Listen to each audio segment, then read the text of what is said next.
Bom dia, amigos, que a paz de Jesus envolva os nossos pensamentos nesta manhã de luz, que possamos sentir a grandeza do Cristo em nossa vida, dos seus ensinamentos, a fim de alinharmos o nosso desejo, a nossa vontade de servir o Mestre, especialmente que vamos hoje começar um capítulo, muitos os chamados, poucos os escolhidos, que cada um de nós possamos nos engajar nesse item do Evangelho, perguntando para si mesmo: fui escolhido ou tenho sido chamado? Ou fui chamado e tenho sido escolhido? Cada um precisa de fazer a sua reflexão para que possamos sentir a grandeza desse Evangelho em nossa vida. Hoje nós vamos então iniciar o capítulo 18º, muitos chamados, poucos os escolhidos, parábolas do festim de bodas. Falando ainda por parábolas, disse-lhe Jesus: o reino dos céus se assemelha a um rei que, querendo festejar as bodas de seu filho, despachou seus servos a chamar para as bodas os que tinham sido convidados. Estes, porém, recusam ir. O rei despachou outros servos, com ordem de dizer da sua parte aos convidados: preparei o meu jantar, mandei matar os meus bois e todos os meus cevados. Tudo está pronto. Vinde a bodas. Eles, porém, sem se incomodarem com isso, lá se foram, um para sua casa de campo, outro para o seu negócio. Os outros pegaram dos servos e os mataram, depois de lhes haverem feito muitos ultrajes. Sabendo disso, o rei se tomou de cólera e, mandando contra eles seus exércitos, exterminou os assassinos e lhes queimou a cidade. Então disse a seus servos: o festim das bodas está inteiramente preparado, mas os que para ele foram chamados não eram dignos dele. Ide, pois, às encruzilhadas e chamai para bodas todos quanto encontramos. Os servos então saíram pelas ruas e trouxeram todos os que iam encontrando, bons e maus. A sala das bodas se encheu de pessoas que se puseram à mesa.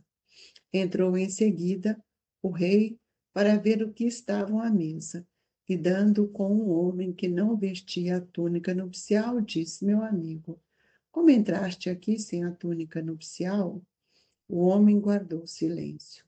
Então disse o rei à sua gente: atai-lhe as mãos e os pés e lançai-o às trevas exteriores, até que haverá prantos e ranger de dentes, porquanto muito há chamados, mas poucos os escolhidos.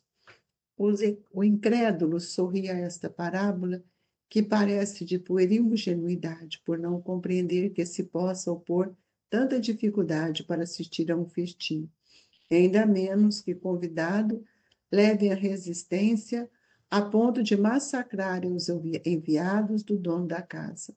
As parábolas, diz ele, o incrédulo são sem dúvida imagens, mas ainda assim mistério se torna que não ultrapassem os limites do verossímil.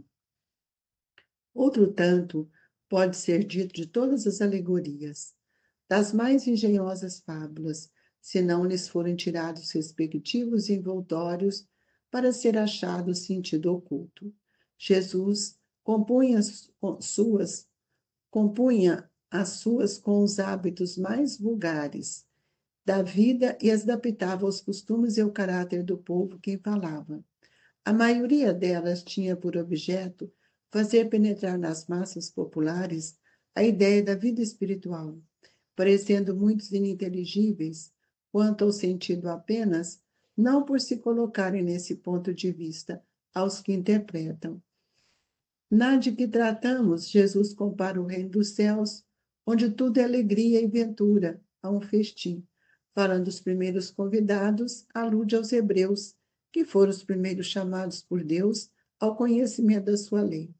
Os enviados do rei são os profetas que vinham exortar, seguir-lhe a trilha da verdadeira felicidade. Suas palavras, porém, quase não eram escutadas. Suas advertências eram desprezadas. Muitos foram mesmo massacrados com servos da parábola.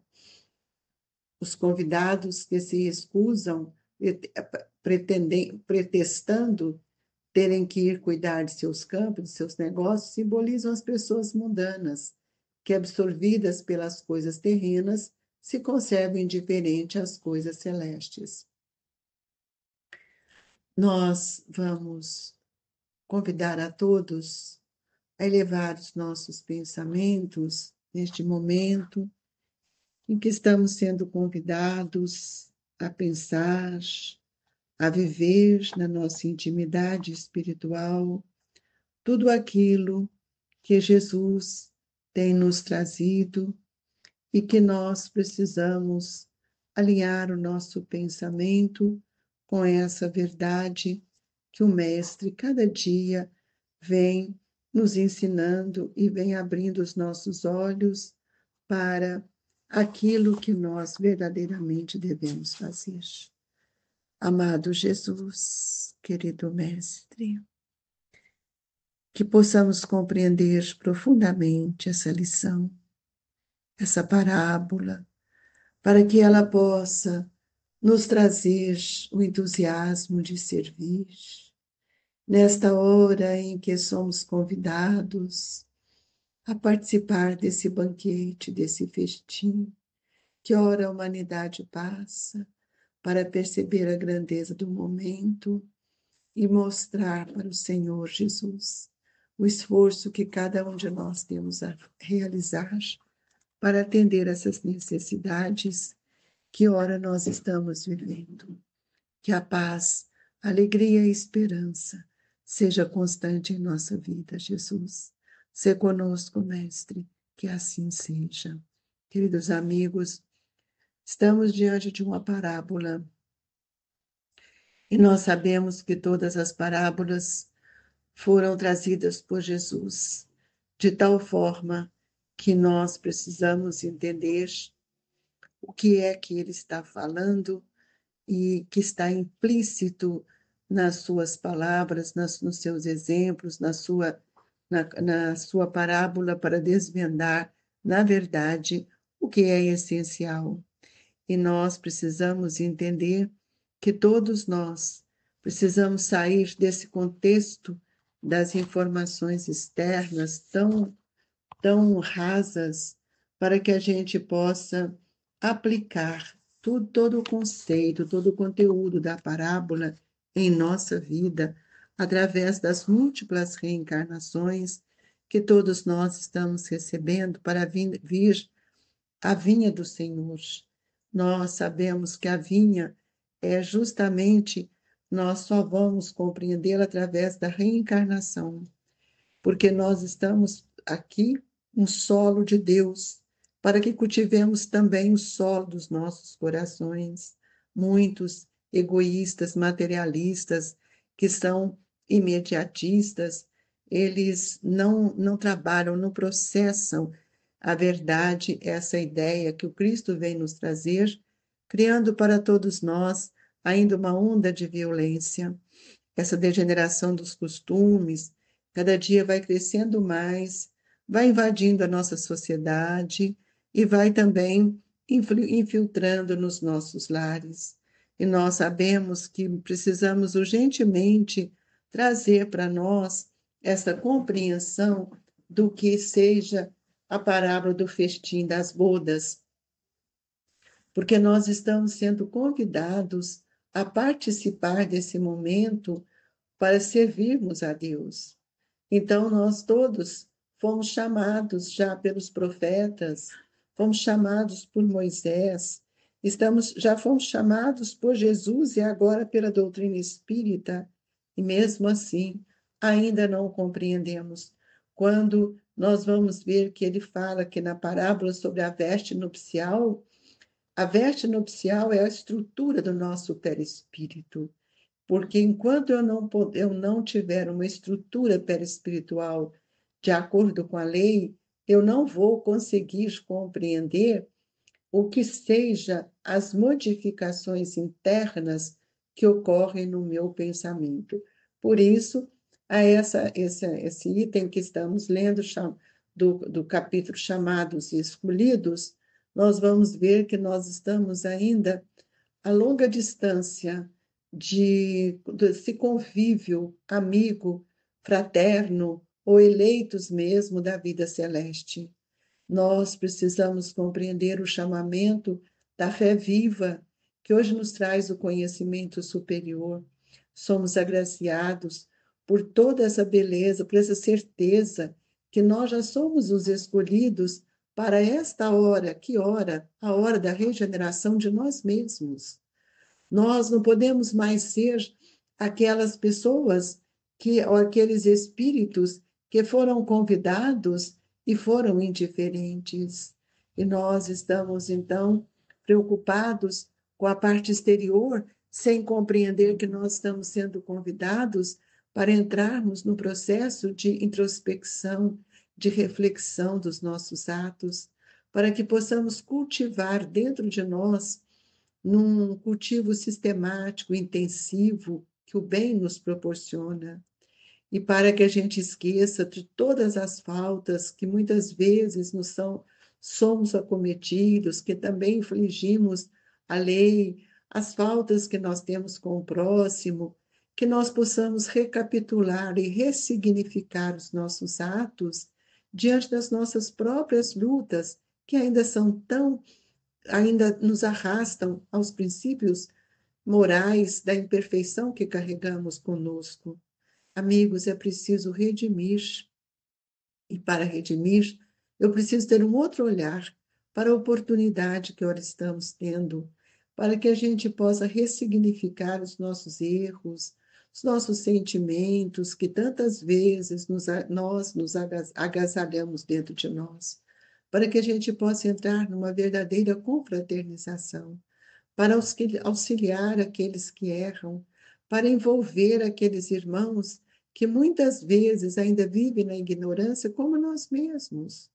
E é preciso que a gente suporte dentro de nós os sacrifícios das grandes mudanças, porque nós precisamos renovar a nossa fé, uma fé que seja mais robusta, uma fé que nos faz crer de forma muito mais brilhante.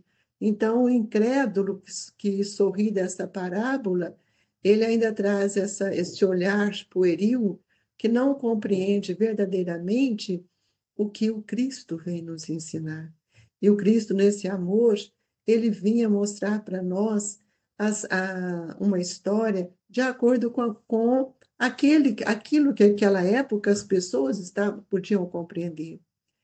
E nós também reconhecemos que os convidados que se excusam ou excusaram desse pretexto de cuidar de seus campos, de seus negócios, nós precisamos compreender qual é a vinha que nós estamos e que campo. Combater essa verdade é algo que precisa ser trabalhado dentro de nós para vencermos a nossa ignorância. Nós precisamos trabalhar com mais afinco, com mais cuidado, com mais reflexão, pois nós também já passamos por todos aqueles que foram enviados à Terra para que a gente pudesse compreender o verdadeiro sentido da lei, da aplicação da lei. E é por isso que ainda estamos nesse planeta de provas e expiações, e que cuidadosamente nós precisamos entender como espíritos encarnados que nós estamos nas lutas para modificar a textura, a vestimenta do nosso contexto, da nossa túnica espiritual. E antes da vinda de Jesus, com exceção dos hebreus, que eram povos que, com os hebreus, todos os povos eram idólatras e politeístas, e eles tinham um olhar diferente, uma unidade divina. E nós, muitas vezes, falamos que nós somos cristãos, então nós vamos ver que foram os hebreus que foram os primeiros homens a praticar publicamente o monoteísmo. E é por isso que Jesus, com certeza, vem, né, primeiramente como Moisés veio, e depois Jesus, junto a esses hebreus, para que esse foco de luz pudesse chegar até nós. E hoje nós percebemos quantas dificuldades nós temos para sentirmos prontos para servir Jesus. Nós precisamos ter responsabilidade com o conhecimento que temos. E a responsabilidade, ela vai fazer com que a gente sinta mais fortalecido para cumprir com os desígnios que o Evangelho de Jesus vem nos ensinar. E para servir o nosso próximo, nós precisamos compreender quais são as nossas primeiras obrigações e não pedir nenhuma recompensa por aquilo que muitas vezes estamos fazendo. E nós vamos ver hoje que o nosso papel, se é que nós podemos ajudar de alguma forma nesta hora, é apagar as fogueiras da maledicência, do ódio, da discórdia, da incompreensão, para que a gente possa valorizar todo esse esforço que nós temos feito para renunciar às coisas do mundo. E é para que a gente possa entender a caridade sem o ruído do homem, nós precisamos entender que nós precisamos ajudar uns aos outros e esquecer até da nossa própria caminhada, uma caminhada que precisa ser compartilhada e não isolada. As boas obras que cada um de nós precisamos fazer, amigos, são obras sem reclamação. São obras que vão edificar em nós o verdadeiro sentido da vida. Isso é que vestir a veste, a túnica nupcial. Chegamos no mundo espiritual de uma forma diferente, para que a gente possa sair da condição que muitas vezes achamos que é uma honra. Que honra se nós não temos ainda dentro de nós resolvido ou desenvolvido todo esse apelo que o Evangelho vem nos mostrar, que flui do pensamento dos espíritos superiores, do Cristo. E hoje nós estamos sendo chamados para a luz e fomos escolhidos para viver esse momento do trabalho de regeneração. Saibamos aproveitar estas oportunidades, amigos, para que Deus possa nos olhar como convidados da sua vinha, como instrumentos úteis da sua seara. Que Jesus nos abençoe, que os nossos propósitos divinos sejam consolidados e que nesta hora do passe sejamos verdadeiros conosco mesmo, pedindo a Deus, nosso Pai, tudo aquilo que nós necessitamos ou que eles sabem de que o que nós carecemos. Amigos, queridos, envolva o seu pensamento junto a Jesus, para que o passe seja esse beneplácito de amor. Fluidifica as nossas águas, Senhor. Fortaleça-nos com as suas energias e que a doce paz do seu terno olhar, dos seus braços, possa nos agasalhar. Senhor, ajude-nos a perceber a grandeza de cada palavra do Evangelho que muda a nossa maneira de viver, de servir e de amar. Recebam, queridos irmãos, as vibrações do Grupo Espírita Esperança e Caridade, Colégio Allan Kardec, que a doce paz do Mestre Jesus agasalhe-nos hoje e sempre, que assim seja.